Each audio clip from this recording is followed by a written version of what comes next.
Frères et sœurs, je vous salue dans la paix de notre Seigneur Jésus-Christ. Nous allons continuer la deuxième partie de la reconstruction spirituelle ou de la construction spirituelle. Comme je disais sur la première vidéo, tout dépend de chacun. Il y a des personnes nouvelles dans l'église, donc qui sont en pleine construction spirituelle. Et il y a des personnes qui reviennent vers Dieu, des personnes qui se sont éloignées de leur but, qui se sont éloignées de ce que Dieu voulait pour eux. Et peut-être que c'est toi en train d'écouter cette vidéo qui va être touché parce que Dieu ne t'a pas abandonné, Dieu ne t'a jamais abandonné, Dieu a toujours été fidèle parce que sa parole nous le fait comprendre clairement que nous avons un Dieu qui est fidèle. Alors peut-être que tu as été infidèle envers Dieu, tu as été infidèle envers tout ce qu'il a fait pour toi, mais aujourd'hui sache que il y a un plan pour que tu puisses revenir au pied de Dieu. Alors peut-être que tu avais auparavant un ministère, peut-être que tu avais un rôle dans l'église, peut-être que tu étais leader dans une église, peut-être que tu peux être pasteur également. Tu as pu être pasteur à l'époque, tu as pu être dans la louange, tu as pu être au service de Dieu, dans n'importe quel service. Mais sache que tu es parti loin de lui, mais lui ne t'a jamais oublié. Par contre, ne t'attends pas à ce que les hommes te refassent confiance directement. Il va falloir que tu refasses tes preuves devant ton église. Il va falloir que tu refasses tes preuves devant les hommes. Malheureusement, c'est comme ça. Dieu, le plus grand des pardons, c'est celui de Dieu. N'attends pas le pardon des hommes, mais le pardon de Dieu est le plus important pour nous chrétiens.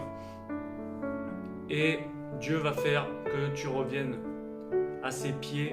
Dieu va permettre, si tu as un cœur sincère et que tu ne reviens pas vers lui pour avoir le titre que tu avais avant, mais que tu reviens vers lui parce que tu as soif de sa présence, parce que tu sens que ta vie est mal, alors Dieu, dans ta repentance, Dieu va faire des miracles dans ta vie et il va reconstruire les choses là où tu les as détruites. Il va reconstruire les choses là où tu as voulu construire des choses de ton côté. Donc Dieu va détruire et Dieu va reconstruire. Mais également, Dieu va continuer à construire ta vie. Et ça, c'est le plus important. Nous avons besoin d'être fondés sur Dieu. Et justement, aujourd'hui, nous allons parler de l'amour du Père parce que tout renouvellement spirituel est important dans notre vie, mais il n'y a pas de renouvellement spirituel si le Père n'est pas là.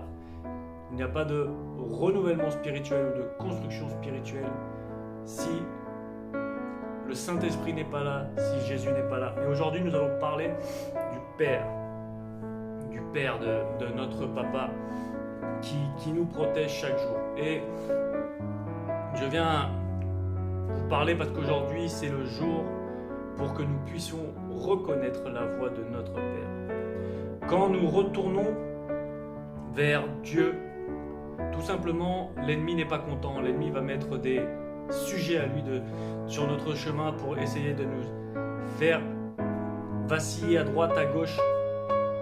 Et tout simplement, nous ne devons pas nous laisser faire. Au début, ça va être compliqué parce que à peine tu vas revenir vers Dieu, tu vas venir à Dieu, donc tu vas écouter sa voix, tu vas essayer de comprendre par sa parole plein de choses, mais c'est en le cherchant de plus en plus chaque jour, de plus en plus et plus que tu vas pouvoir reconnaître quand c'est lui qui te parle ou quand c'est l'ennemi qui te parle, parce que nous savons très bien l'ennemi est capable de prendre la voix et la voix de Dieu, mais nous tombons dans le panneau parce que tout simplement nous ne sommes pas capables de reconnaître si ça vient de lui ou si ça vient de l'ennemi. Alors plus nous allons avoir soif de lui, plus nous allons chercher sa présence, plus nous allons vouloir nous rapprocher de notre Père et plus nous allons tout simplement reconnaître quand c'est un piège de l'ennemi ou si c'est la vérité en Dieu. Je me rappelle d'un message Facebook que j'avais vu passer sur Facebook et qui disait c'est une fille de pasteur qui disait tout simplement, ton père terrestre, si quelqu'un appelle et qu'il prend la place de la voix de ton père terrestre, tu vas tout savoir tout de suite que ce n'est pas ton père terrestre, mais que c'est une blague qui est en train de se faire, ou c'est quelqu'un qui se fait passer pour lui. Et tu vas pas tomber dans le panneau. C'est la même chose avec Dieu. Il faut que tu apprennes à reconnaître la voix de Dieu. Il va falloir que tu reconnaisses chaque jour de ta vie si c'est l'ennemi qui veut prendre la place de Dieu dans ta vie ou si c'est vraiment Dieu qui est en train de te parler. Aujourd'hui, nous pouvons voir que beaucoup d'entre nous, et moi ça m'arrive aussi, de tomber dans le panneau parce qu'il y a des périodes dans nos vies où nous avons tellement la confiance, nous avons tellement confiance en nous qu'on se dit « Ah, je ne vais pas prier pour ça, je sais que Dieu est avec moi ». Mais il faut quand même que tu pries, que ce soit pour les petites ou pour les grandes choses, il faut que tu continues à prier, que tu ne t'arrêtes pas. On peut voir le cas de Josué, donc Josué qui est un livre dans l'Ancien Testament, et quand il part en guerre contre Jéricho, Dieu est avec lui, il parle avec Dieu, et Josué a la vision de faire 7 fois le tour de Jéricho et de faire tomber les murailles avec le bruit des trompettes et le cri de joie de son peuple. Mais cela ne s'arrête pas là. Donc tout s'écroule, et gloire à Dieu, parce que Josué a demandé à Dieu de l'aide, d'être là, d'être son bouclier, d'être là dans toute la manœuvre qui va être faite pour la chute des murailles de Jéricho. Mais nous pouvons voir après la chute de Jéricho que le peuple d'Israël a pris du zèle, que le peuple d'Israël se la raconte un petit peu et ils se disent « Ah, la petite ville de Haï, c'est une toute petite ville, je n'ai besoin de personne. Pour y aller, nous allons y aller comme ça et nous ne consultons pas l'Éternel. » Et ils ne consultent pas l'Éternel et ils se font détruire. Beaucoup de soldats israéliens meurent et tout simplement, après il y a beaucoup de choses à côté, mais c'est déjà un aspect de ce passage où nous voyons que pour les grandes choses, nous allons demander à Dieu, donc pour faire tomber la plus grande ville qu'il y avait de l'époque, Jéricho, l'une des plus grandes villes, Jéricho avec des murailles de partout. Là, nous allons consulter l'Éternel et les murailles vont tomber. Et pour une petite ville comme Haï, donc on peut la représenter comme quelque chose d'infime, quelque chose qui ne sert pas à grand chose. On se dit, on va le faire par nous-mêmes, mais même une petite chose, ils ont été dans la détresse la plus totale. Alors mon frère, ma soeur, aujourd'hui, il faut que tu te dises que dans les grandes ou les petites choses, prie à Dieu. Parle avec Dieu. Apprends à te taire et apprends à écouter ce que le Seigneur a à te dire. Beaucoup de fois, nous demandons à Dieu des choses, mais il faut aussi écouter ce que Dieu veut pour toi, ce que Dieu veut dans ta vie. Parce que tu vas lui dire toutes les volontés que toi, tu veux. Et Dieu, comme tu es toujours en train de demander les volontés que tu veux, tu n'entends pas ce que Dieu veut pour toi. Et il va falloir que tu apprennes à laisser Dieu agir dans ta vie. Dieu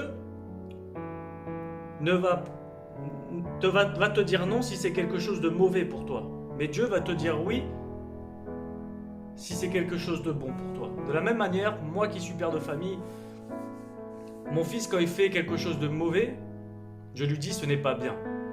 S'il persiste à faire quelque chose qui n'est pas bien, il va s'en mordre les doigts lui-même. Mais c'est à nous de lui dire tu aurais dû m'écouter. Tu aurais dû faire ce que moi je t'ai dit dès le départ. Je t'avais dit que ce n'était pas bien. Je t'avais dit qu'il ne fallait pas faire cette chose-là. Mais tu as voulu le faire. Mais si demain, moi, mon fils vient me dire je peux faire ça, fais-le. Il faut que tu le fasses. Parce que, vous savez, il faut que nous apprenions de nos erreurs. Parce qu'avec Dieu, on ne peut pas tout gagner comme ça du jour au lendemain. Ça serait trop facile. Nous n'avons pas un Dieu qui nous amène à la facilité, à la simplicité. Parce qu'il est compliqué pour nous de marcher sur ce chemin toute notre vie, mais parce que ce chemin est très étroit et il est très compliqué pour nous d'y rester jusqu'à la fin, mais il faut tenir et il faut être là ferme dans notre foi et il faut faire tout ce qu'il y a de possible pour continuer notre chemin avec Dieu. Nous allons faire des erreurs, nous allons commettre des faux pas. Il y a beaucoup de fois où nous allons faire les choses sans Dieu, parce que notre nature est comme ça. Mais nous devons apprendre à confier de plus en plus à Dieu. Notre développement spirituel commence tout simplement avec des erreurs. Nous allons commettre beaucoup d'erreurs. Nous n'allons pas cesser de faire des erreurs. Mais il y a une chose qu'il faut que tu sois sûr, c'est que tu dois revenir au pied de Dieu. Quand tu fais une erreur, ne reste pas dans l'orgueil, ne reste pas à te dire « Oh là là, comment je peux retourner voir Dieu après tout ce que j'ai fait ?» Ce que toi tu penses, Dieu ne le pense pas. Ce que les hommes pensent de toi, Dieu ne le pense pas. Parce que les voies de Dieu ne sont pas tes voies. Et les pensées de Dieu ne sont pas tes pensées. Si tu as fait des erreurs dans ta vie, peut-être que tu as fait de la fornication, peut-être que tu es en train de divorcer, peut-être que tu as envie de partir de chez toi, peut-être que tu as envie de laisser tes enfants, peut-être que tu as envie de te suicider, peut-être que tu as envie de replonger dans l'alcool, peu importe ce que c'est. Ne permets pas que l'ennemi te retourne à ce que tu étais avant. Ne le permets pas, parce que l'ennemi est un loup qui va tout faire pour te manger à un moment. Mais il faut que tu te dises que toi qui es une brebis, et si le bon berger est avec toi, alors le loup ne vient pas te dévorer. Il ne faut pas que tu te laisses dévorer, ou que l'ennemi va toujours te regarder, parce que le loup est toujours autour de l'enclos en train d'attendre que le berger parte. Mais sache une chose, il peut te regarder et il peut t'effrayer des fois. Si tu le vois de loin, peut-être que l'ennemi va t'effrayer. Mais tu dois te dire que je suis en sécurité avec Dieu.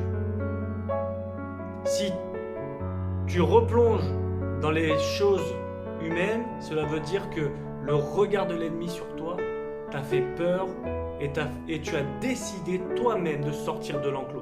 Ce n'est pas Dieu qui a ouvert l'enclos pour que tu partes, mais c'est toi tout seul qui a ouvert la porte de l'enclos pour suivre tes mauvais désirs. Dieu, dans son infinie bonté, nous fait comprendre que même s'il y a 99 brebis dans l'enclos, il est capable d'aller te chercher à l'extérieur. Et tu pourras te cacher tout ce que tu veux, mais Dieu un jour va te surprendre.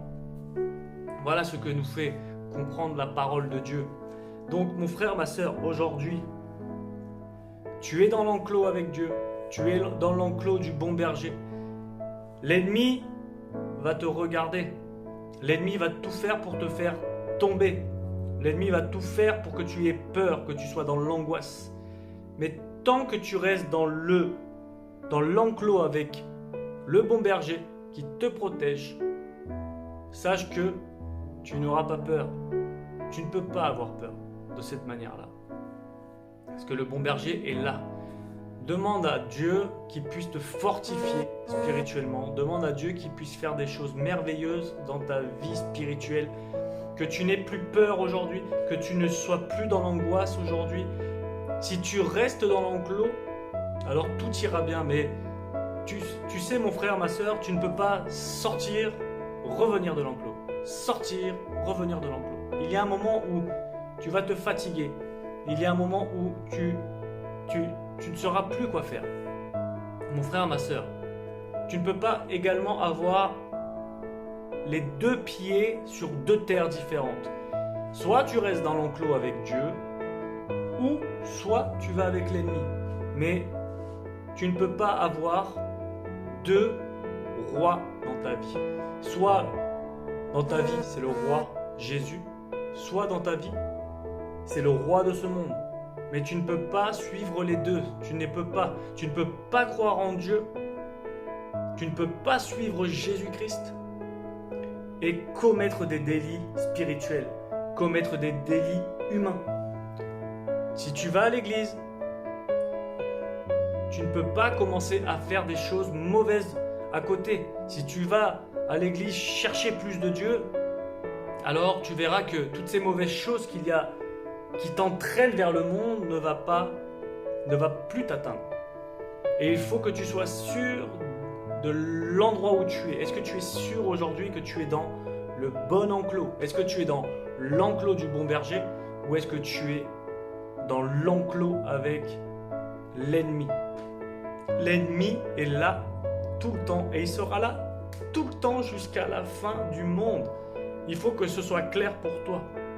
Tes mauvais désirs seront là jusqu'à la fin. Et il va falloir que tu résistes, mon frère, ma soeur. Il va falloir que tu reconnaisses de plus en plus la voix de Dieu, que tu reconnaisses de plus en plus les desseins de Dieu pour toi. Alors aujourd'hui, c'est le jour pour toi de rester dans l'enclos. Aujourd'hui, c'est le jour que même si l'ennemi te fait peur, de lui dire, Seigneur, je vois ce loup là à l'extérieur de l'enclos et il me fait peur. Mais Dieu va te dire, fortifie-toi et prends courage. Alors mon frère, ma soeur, aujourd'hui, fortifie-toi et prends courage parce que Dieu ne va pas t'abandonner. Si Dieu un jour est loin de toi, c'est parce que toi tu auras décidé dans ton cœur qu'il est loin de toi. Mais c'est toi qui te seras éloigné de Dieu. Dieu est toujours près de toi. Quoi qu'il se passe, Dieu sera toujours près de toi, à te rendre raison, pour que tu aies la bonne raison dans ta vie. Mais ne permets pas que la peur te gagne et que tu sortes de l'enclos pour que tu te fasses manger tout cru par le loup. Que Dieu te bénisse, mon frère. Nous allons prier, nous allons demander à Dieu qu'il puisse vraiment te construire ou te reconstruire spirituellement et qu'il puisse te fortifier dans ta foi, qu'il puisse te fortifier dans l'amour que tu as pour Jésus-Christ. Amen. Seigneur, alléluia, mon Dieu, je te rends gloire pour ce moment, Seigneur. Aujourd'hui, Seigneur, nous avons parlé, Seigneur, de reconnaître ta voix, Seigneur. Nous avons parlé, Seigneur, de rester dans le bon enclos avec le bon berger, Seigneur. Et au nom de Jésus-Christ, Seigneur, nous savons, Seigneur, que l'ennemi est astucieux et qu'il fait tout pour se faire passer pour toi, Seigneur. Mais je te demande, Seigneur, au nom de Jésus-Christ de Nazareth, Seigneur, que tu puisses me fortifier, Seigneur, chaque jour, Seigneur, spirituellement, Seigneur. Que tu puisses, au nom de Jésus-Christ, m'apporter, Seigneur, la confiance que j'ai besoin, Seigneur. Que tu puisses m'apporter, Seigneur, un esprit de paix, Seigneur, et non un esprit de peur, Seigneur. Que quand l'ennemi me regarde, Seigneur, de l'extérieur, Seigneur, de l'enclos, Seigneur, que la peur ne m'envahisse pas, que l'angoisse ne m'envahisse pas, que mes vieux désirs ne ressurgissent pas dans ma vie, Seigneur. Mais plus que tout, Seigneur, que ce soit ta paix qui m'anime chaque jour, Seigneur, que ce soit ton amour qui m'anime chaque jour, Seigneur. Viens me fortifier, Seigneur, dans ma vie chaque jour, Seigneur. Je te le demande, écoute ma prière, Seigneur, au nom de Jésus-Christ. Manifeste-toi dans ma vie, au nom de Jésus-Christ. À toi la gloire et l'honneur pour les siècles et les siècles, mon Dieu. Amen. Que Dieu vous bénisse et que Dieu fasse resplendir sa lumière dans vos vies. N'oubliez pas, vous êtes probablement une source de bénédiction autour de vous.